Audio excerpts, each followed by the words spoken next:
pessoal, estamos iniciando o programa Alegria de Viver com uma bela obra, um belo livro para nós conversarmos sobre o assunto, discutirmos os ensinamentos.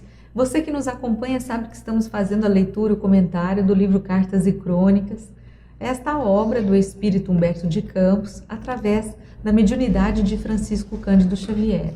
É um livro especial, se você não conhece, procure conhecer porque vale a pena. Cartas e Crônicas traz, como diz o título mesmo, as cartas, crônicas do espírito Humberto de Campos, sempre com base nas experiências vivenciadas no plano espiritual. Ele teve acesso a diversas informações e teve autorização de colocá-las, de trazê-las para nós. E assim surgiram as séries do Humberto de Campos com diversas obras.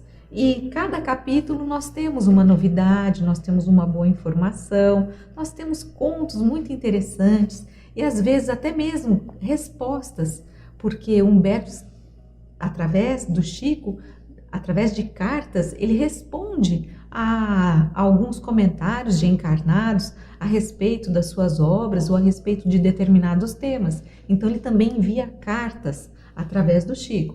E hoje estaremos dando continuidade aos nossos capítulos. Então, adquira o seu livro, baixe um PDF, acompanhe conosco, assista aos programas anteriores, porque tem muitas coisas positivas para a gente, como é que diz? Absorver, para a gente absorver.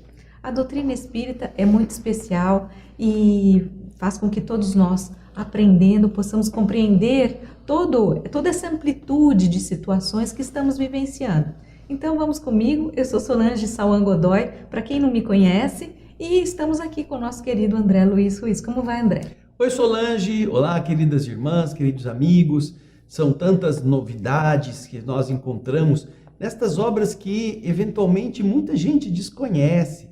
Há muitas pessoas que não tiveram o acesso às cartas, às crônicas, aos textos que Humberto de Campos escreveu através da mediunidade de Francisco Cândido Xavier. E também, muitas pessoas leigas precisam conhecer essas histórias interessantes, essas histórias que são de cunho moralizante. Você lembra do Belarmino Bicas?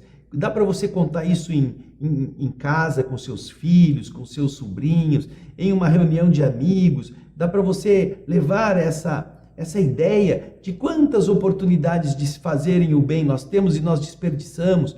São fatos que Humberto de Campos apresenta de uma forma bastante inspiradora, para que nós, como espíritos, possamos aprender. Não precisa ser espírita para que a pessoa compreenda certas leis do mundo invisível, porque estas leis valem para todas as pessoas, de todas as crenças.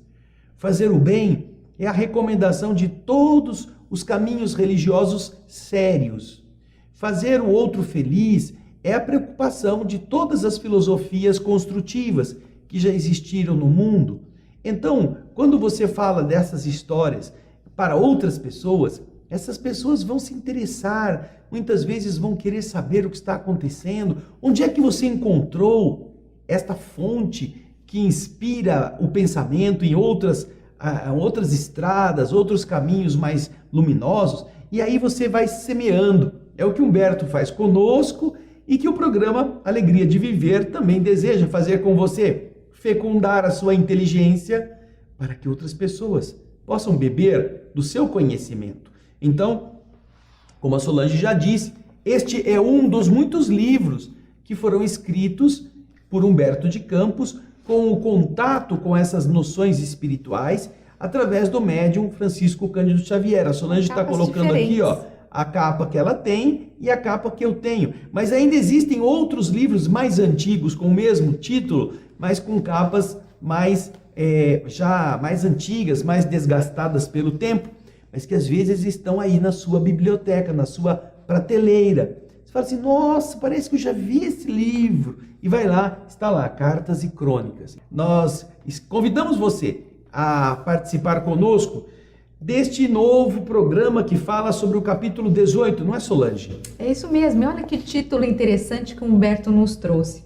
Veneno Livre. Veneno livre. Puxa vida, geralmente os venenos são tão graves, são tão perigosos, que eles ficam isolados, fechados, ficam protegidos para que ninguém tenha acesso, a criança ou adulto não se envenene. Tem aquelas caveiras, não é? Você, às vezes, em lugares onde tem alta tensão, Solange, ficam aquelas caveiras mostrando, é perigoso, não chega aqui perto. Mas este veneno é um veneno livre, um veneno liberado. Que veneno será que é este? Porque é estranho, não é? Estar assim, tão acessível, uma coisa que seja tão ruim para o ser humano. Vamos ver? Vamos começar, Solange? Vamos lá, acompanhe conosco. Pede você que os espíritos desencarnados se manifestem sobre o álcool, sobre os arrastamentos do álcool. Muito difícil, entretanto, enfileirar palavras e definir-lhe a influência. Vejam só que aqui a gente já está vendo que Humberto de Campos está respondendo a alguém que pediu alguma coisa. Ele se dirige a uma pessoa que, obviamente, ele não cita o nome, mas ele diz: pede você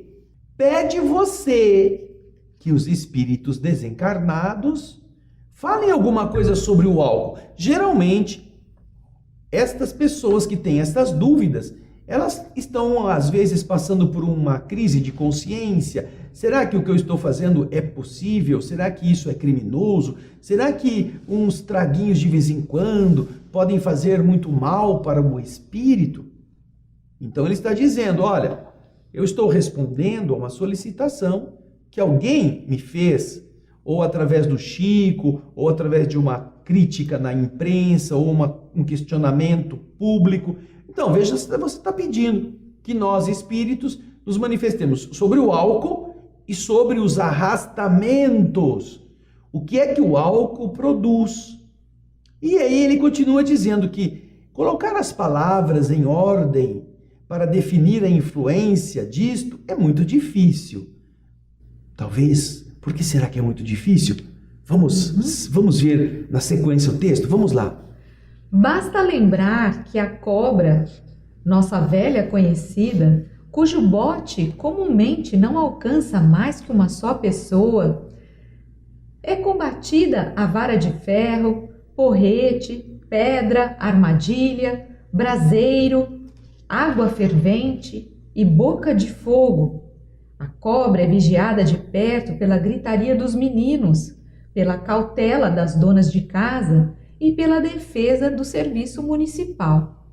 Mas o álcool, que destrói milhares de criaturas, é veneno livre, onde quer que vá. E em muitos casos, quando se fantasia de champanhe ou de uísque, chega a ser convidado de honra, consagrando eventos sociais.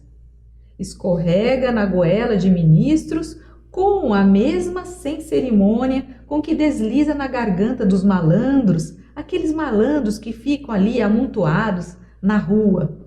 Bem, por aqui nós já estamos vendo que o que ele está dizendo não é que seja difícil de ser definido. Ele está fazendo uma comparação entre uma cobra venenosa que, quando dá o bote, só pode picar uma pessoa de cada vez, e que ela recebe a fiscalização do serviço municipal, a pedrada, a paulada, a porretada, jogam água fervendo na coitada, com todo o pavor de que uma cobra possa produzir um malefício. Mas, aquilo que vai destruir centenas ou milhares de criaturas, esta é uma coisa que é protegida, enaltecida, homenageada, tem propaganda na televisão, tem todo um sistema de enaltecimento, existem maneiras de beber, existe todo um ritual que se adota para poder fazer as pessoas se sentirem: estou tomando uísque de 12 anos, 18 anos, 24 anos, envelhecido em barris e tonéis de carvalho, e isso tudo custando o olho da cara e contando com a conivência daquilo que deveria estar sendo combatido, que é a consciência lúcida das criaturas. Então você vê, não é?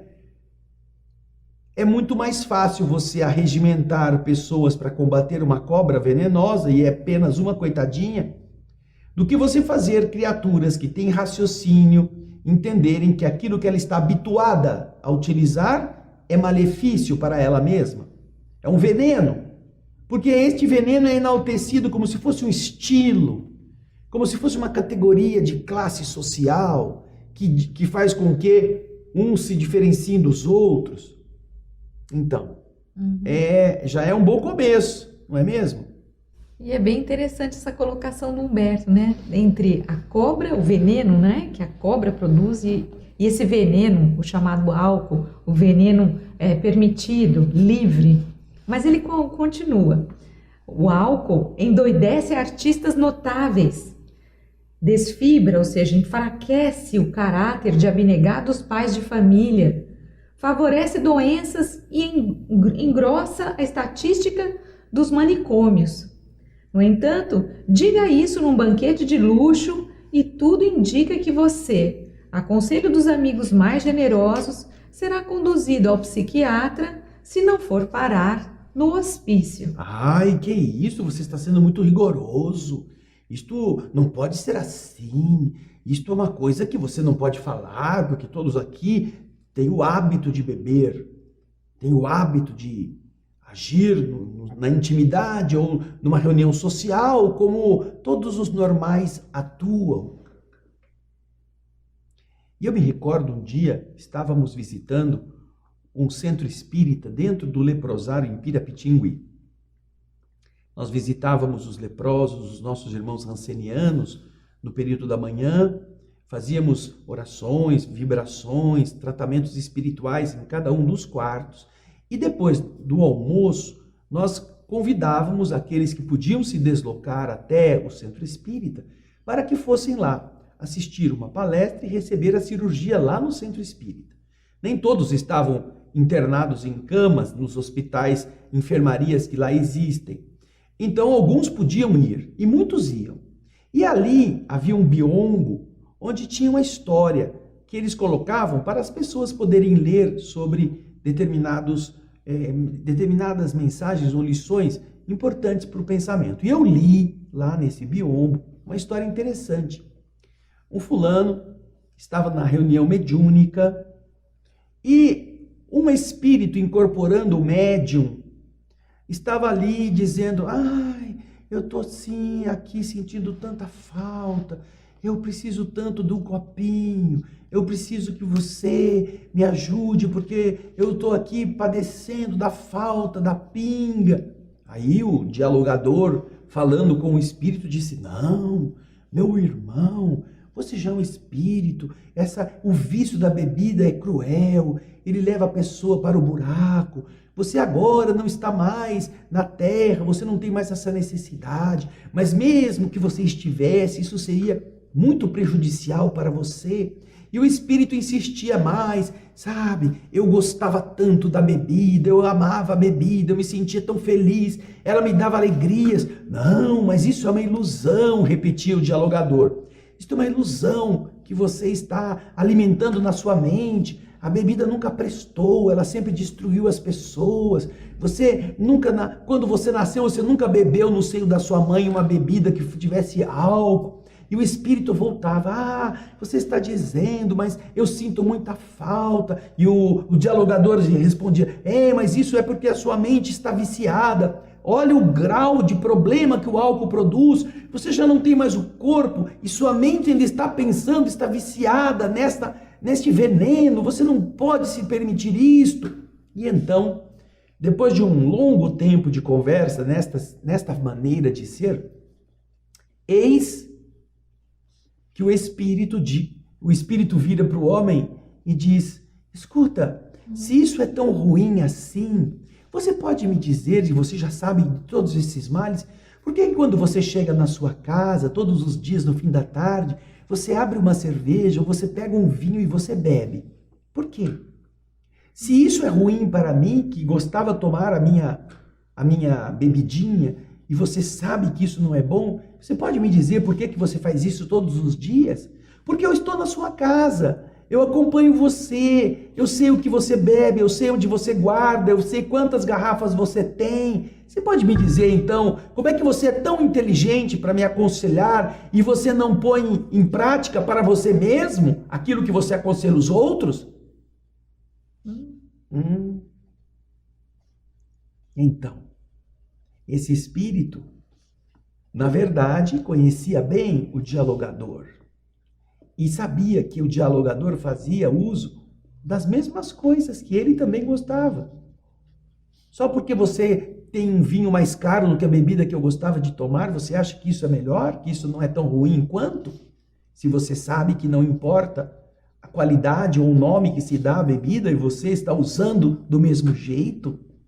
Então, essa postura de Humberto de Campos está diretamente ligada a esta noção, ainda mais para aquelas pessoas que, trabalhando na doutrina espírita, sabem dos malefícios que isso produz, não apenas na destruição da própria matéria orgânica, mas também como fornecedor de emoções de baixo calibre a entidades que, quando estavam na Terra, precisavam ou gostavam, estavam viciadas no álcool. E que agora, não estando mais na matéria, procuram alguém que os possa abastecer daquelas mesmas sensações. Então, Humberto está se dirigindo a todos nós. Serve para qualquer pessoa essa informação, porém, mais ainda serve para as pessoas que, trabalhando num ambiente onde você sabe quais são os efeitos negativos do álcool, isto seja desaconselhável.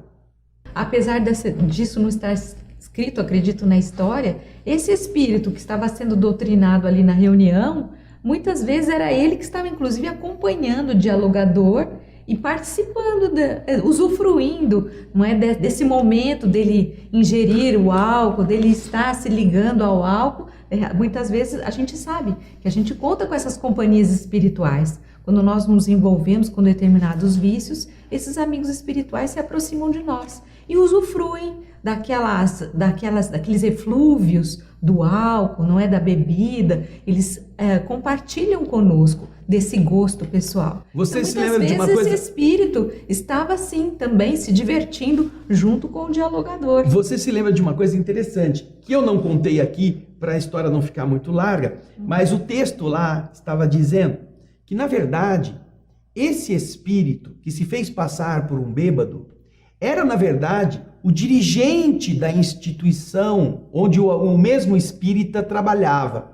Era o mentor da casa, que, conhecendo os hábitos do seu servo, do seu trabalhador, montou esta situação para educar o trabalhador a respeito. Neste caso, Solange, você tem razão. Você tem razão quando você diz que podem ser nossos obsessores. Porém, como a função era alertar e vestir aquela carapuça bem vestida, quem fez isso na história foi o mentor da casa. Legal. Que apareceu incorporando como se fosse um bêbado, argumentando como se estivesse precisando da bebida alcoólica para que o dialogador dissesse todas as coisas que o dialogador sabia, para depois dizer: escuta, e por que você bebe? Por que você tem isso tudo na sua casa? Por que você faz uso disto? Você não acha que há uma incompatibilidade entre o que você sabe e o que você faz escondido?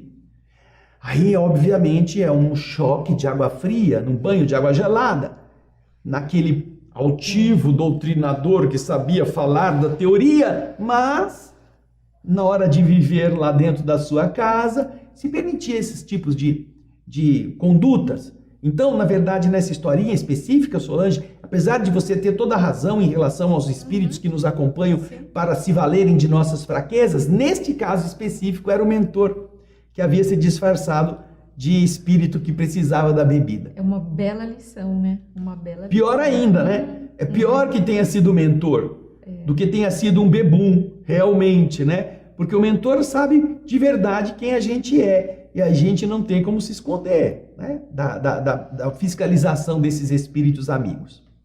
Mas vamos lá que o Humberto de Campos tem ainda tela para cortar, como dizem os espanhóis. Vamos lá.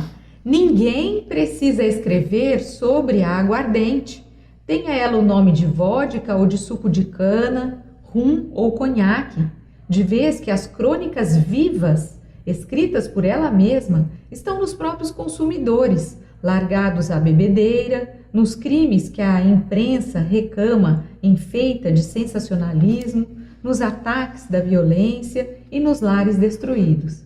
Ou seja, a gente não precisa falar sobre aguardente, a gente não precisa falar do rum, do conhaque, por quê?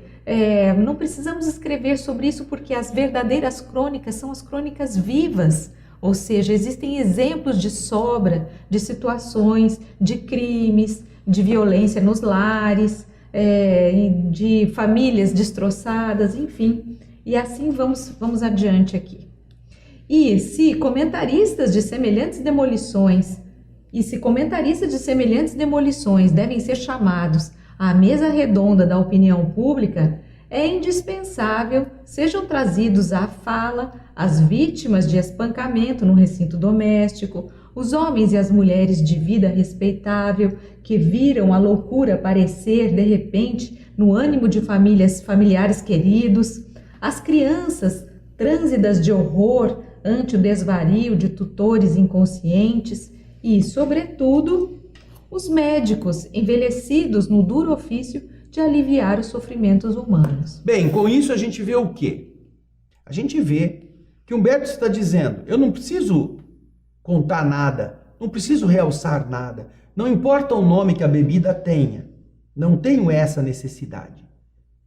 Porque basta que você olhe as tragédias pessoais diariamente repetidas e que envolvem tantas e tantas e tantas dores para que você mesmo tire as suas conclusões.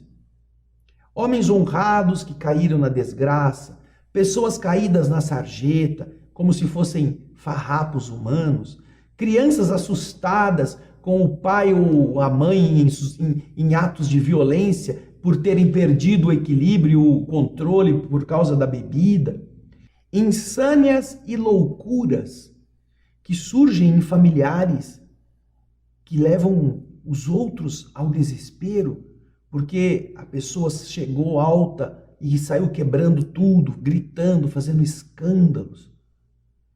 Isso tudo é o contingente de desgraças que tem voz própria, não é, Solange? Exatamente. E aqui Humberto continua, que nada, não acredite que nós, pobres inteligências desencarnadas, possamos grafar com mais vigor os efeitos da calamidade terrível que escorre de copinho a copinho. É por isso, talvez, que as tragédias do alcoolismo são quase sempre tratadas a estilete de sarcasmo. E creia você que a ironia vem de longe. Não é de agora. As pessoas que têm o hábito da bebida acham que sempre isso é bobagem. Então é muito exagerado. Isso é fanatismo. Isso não pode ser. Qual o mal, né? Um copinho mais, um copinho menos. Vamos recordar, Solange, que quando no capítulo 4 do livro Nosso Lar, Henrique de Luna explica a André Luiz quais foram os problemas que ele teve em relação ao corpo na Terra, que fizeram com que, em função de sua conduta, ele fosse considerado um suicida involuntário. Nós vamos encontrar lá como ele destruiu os rins utilizando-se dos drinks. Aqueles inocentes drinks, a happy hour. Você já notou? A bandidagem ou o descalabro veste sempre o defunto com uma roupa bonita. Happy hour. A hora feliz. Não, é a hora que você vai beber. É quando você já pode encher a cara, tomar todas. Porque no dia de trabalho, você não pode, com algumas exceções que alguns amigos às vezes tomam quando estão trabalhando, mas normalmente a happy hour é no fim do dia, você já não tem mais compromisso de ter que estar atento, de ter a mente ali presa aos botões, aos gráficos, aos cálculos. Então aí você já pode, agora eu posso beber.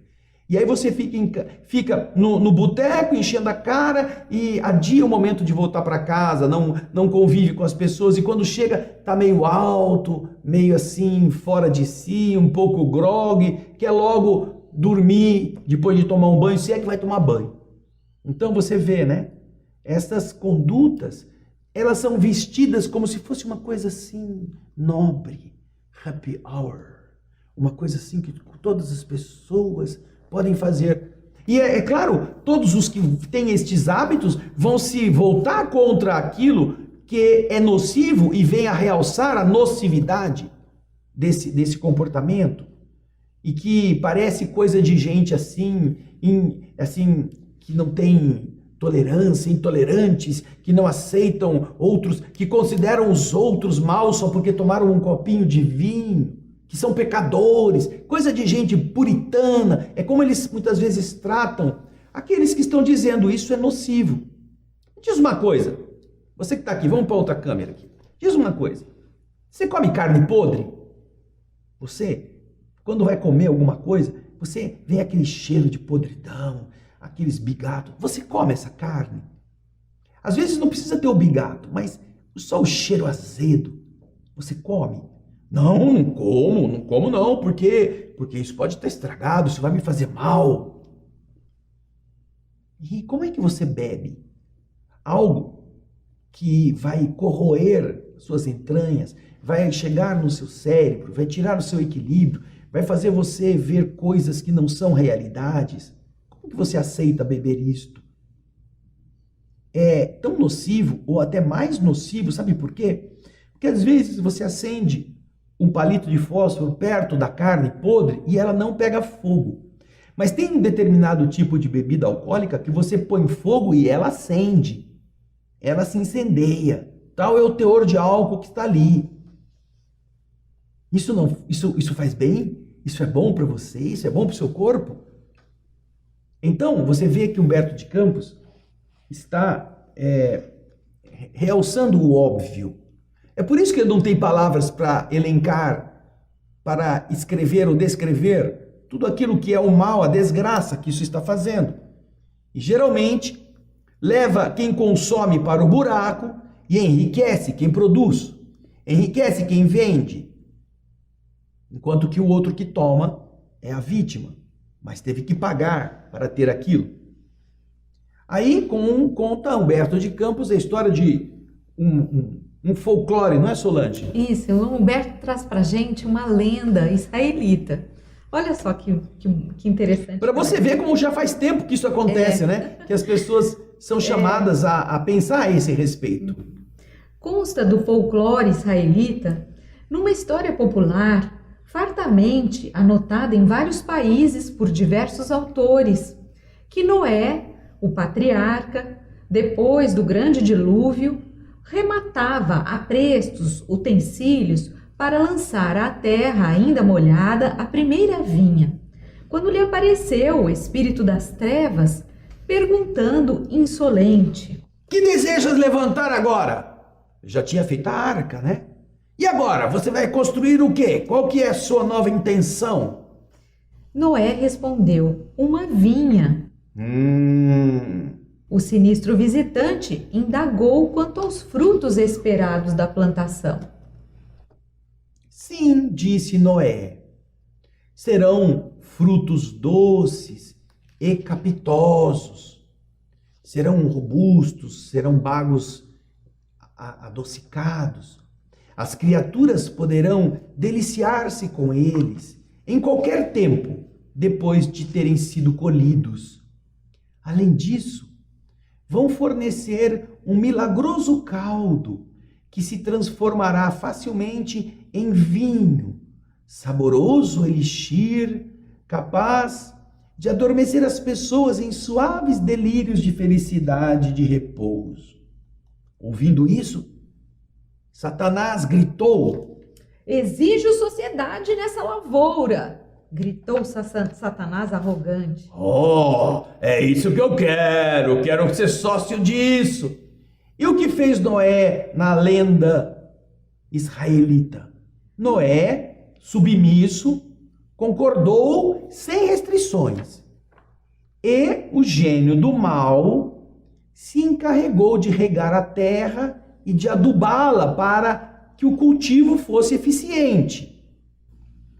Logo após, com a intenção de exaltar a crueldade, o parceiro maligno retirou 4 animais da arca de Noé, a arca enorme, e passou a fazer a adubação e a rega com a saliva do bode, com o sangue do leão, com a gordura do porco e com o excremento do macaco. Então, diante disso, diz a lenda, todos aqueles que se entregam ao vício da embriaguez apresentam os trejeitos e os berros sádicos do bode, ou a agressividade do leão, quando não caem na estupidez do porco ou na momice, na careta, nos trejeitos dos macacos. Esta é a lenda. Entretanto, nós, meu amigo, integrados no conhecimento da reencarnação, estamos cientes de que o álcool, intoxicando temporariamente o corpo espiritual, lança a mente humana em primitivos estados vibratórios, detendo-a de maneira anormal na condição de qualquer bicho. Não importa se não é o macaco, se não é o leão, se não é o porco, se não é o bode. Nós voltamos a uma condição ancestral, uma condição animal inferior, porque o álcool leva a mente a um estado de entorpecimento, no qual a criatura se vê alijada do próprio controle, do controle lúcido, do controle consciente. E então, ao invés de dizer se é bom, se não é, Humberto de Campos está usando este capítulo para fazer as pessoas se lembrarem do que elas já sabem. É quase, Solange, a comunicação que eu li lá na porta do centro espírita, em que o mentor se disfarça de um espírito ébrio para ouvir do dialogador tudo aquilo que o dialogador já sabia, mas que não fazia. Humberto de Campos está aqui nos trazendo a noção daquilo que nós já sabemos, porque ele não elenca mais problemas do que todos já sabem, ele apenas os relata para que nós nos lembremos e nos alerta. Quando estamos vivendo a vida da maneira correta, deveremos sempre nos afastar de todas as coisas que sejam prejudiciais para nos fazer cair, para nos fazer dependentes daquilo que não seja a nossa própria vontade.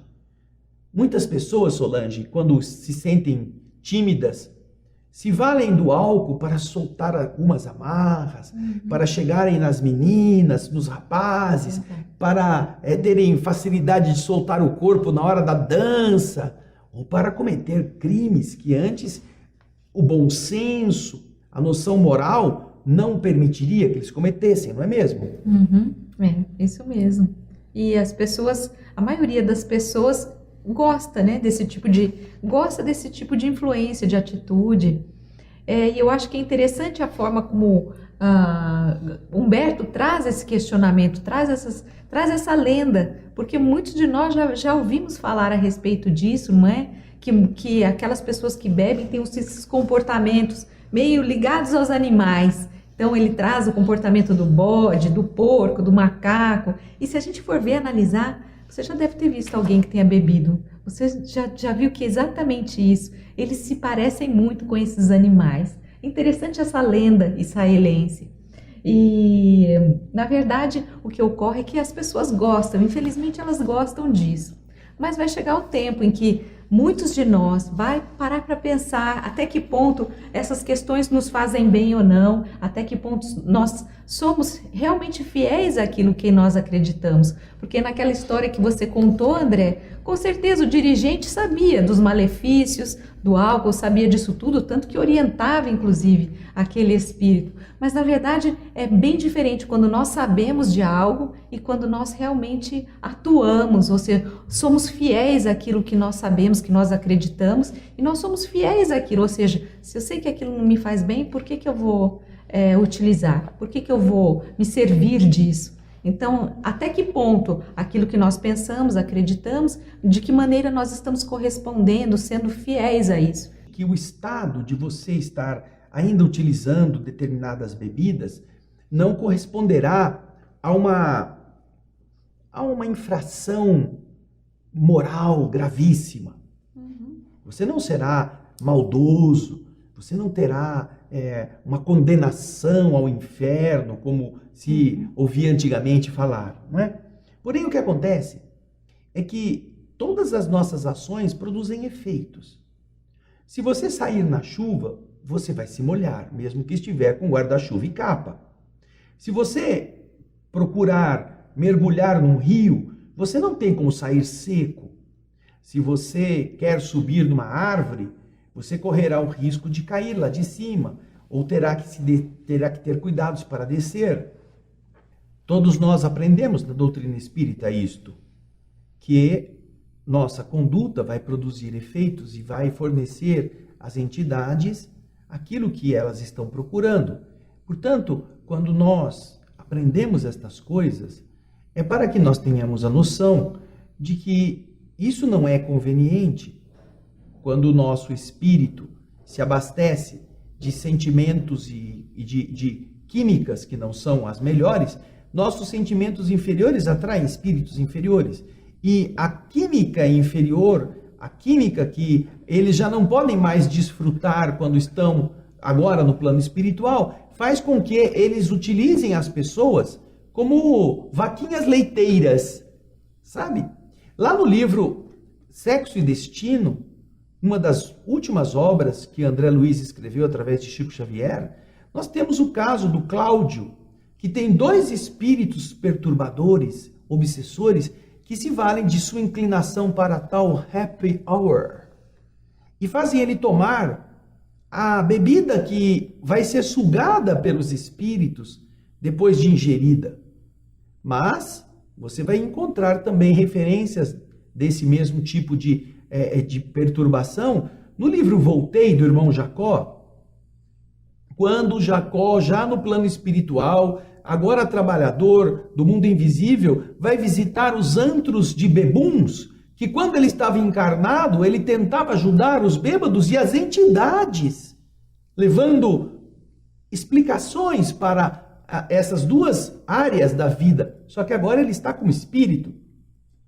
E quando ele chega no bar, a entidade que perturba um dos pobres ébrios que está no balcão o reconhece e vai para cima dele. Você, Jacó, você eu conheço. Onde está sua luz, Jacó? E o espírito perturbador que está sugando as energias do pobre ébrio que está sentado ali no balcão, está usando essa influência e aquilo que ele fornece como um alimento para ele mesmo, para o próprio espírito. Então você percebe, quando voltamos, Solange, dessa consequência, que o que os espíritos estão orientando é para que nós saibamos escolher.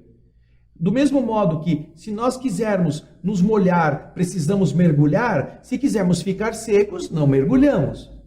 Se nós queremos aventura, pulamos do alto da ponte com um elástico amarrado na perna, mas se nós não quisermos risco, não fazemos isso. Somos nós que escolhemos. Então, desta forma, o que André Luiz Humberto de Campos está contando, o mesmo que André Luiz, que o irmão Jacó estão nos alertando, é que existem coisas que são convenientes e coisas que não são convenientes. Mas quem vai escolher é o próprio encarnado. Isso não o torna maldoso, isso não o torna pecador, mas isso o torna vulnerável à ação de entidades. Esta entidade poderá se aproveitar de um momento de fragilidade e fazer um encarnado cometer um deslize, cometer um desatino, e ele depois se arrependerá muito de ter feito aquilo por causa de uma dosezinha que deixou ele meio alegrão.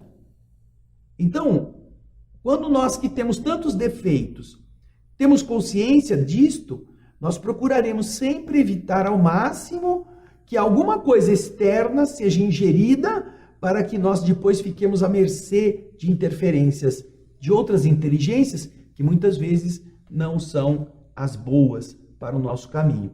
Que aprendamos a cultivar alegria sem precisar da química, nem do álcool, nem da droga, nem de qualquer outro euforizante. Que aprendamos a ter saúde que não dependa de nada de fora, que nasça de nós, para que nós não precisemos depois ser responsáveis por aquilo que fizemos, estragando a matéria que nos foi oferecida de maneira tão perfeita.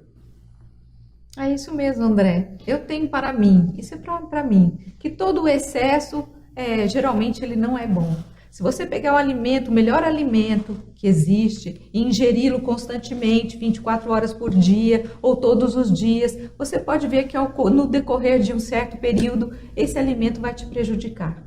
Então, essa questão com relação aos excessos também a gente precisa observar.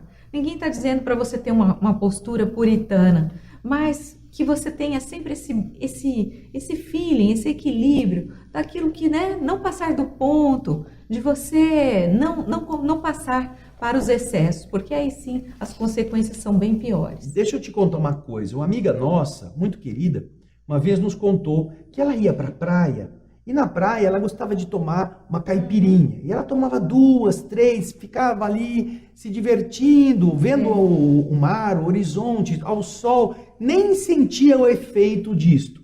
Daí ela começou a trabalhar na casa espírita, começou a trabalhar, e um belo dia ela voltou, depois de alguns meses, ela voltou à praia e ela resolveu tomar um pouquinho, uma caipirinha, ela pediu uma.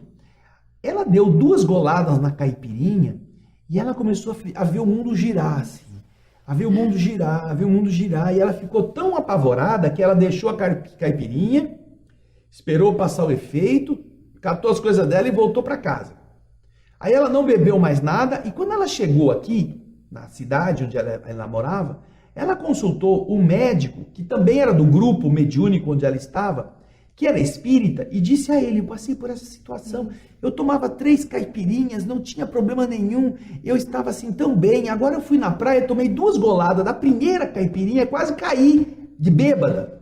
Aí ele disse para ela: sabe, minha filha, acontece o seguinte, nosso perispírito também melhora, ele fica mais sutil, à medida que você está trabalhando no bem, está se dedicando às sensações do mundo espiritual, ele vai ficando mais assim, ágil.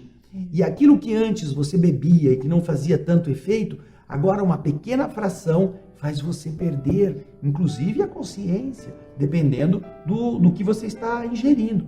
Então, a recomendação para aqueles que estão mais lúcidos no trabalho ligado ao mundo espiritual é que você perceba que às vezes esse tipo de hábito já não faz mais parte daquilo que é importante para você, você experimentar.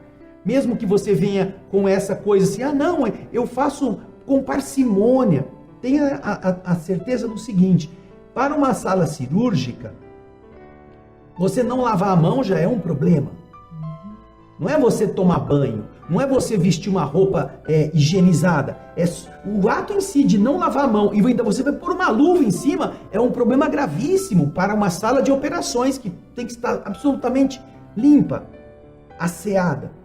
Então, assim também os trabalhadores que lidam com as energias precisam se lembrar que mesmo com parcimônia, mesmo com certo equilíbrio, nestes casos específicos, se você tem essa sensibilidade mais à flor da pele ou mais ligada ao trabalho, não é ser médium não, é passista, é dialogador, é palestrante, é o que for no trabalho do bem, lembre-se, você vai ficar cada vez mais sensível e pode sentir muito mais os efeitos de qualquer química que você ingira, tá bom? Tome cuidado com isso. É isso mesmo, muito bem lembrado, André. É isso, gente, nosso tempo esgotou, nós agradecemos a presença de vocês. Na semana que vem temos mais com um capítulo falando sobre Em Torno da Paz, capítulo 19. Então, estaremos juntos de novo. Um grande Isso aí. abraço e até lá. Até lá, gente. Um beijão. Tchau. Tchau.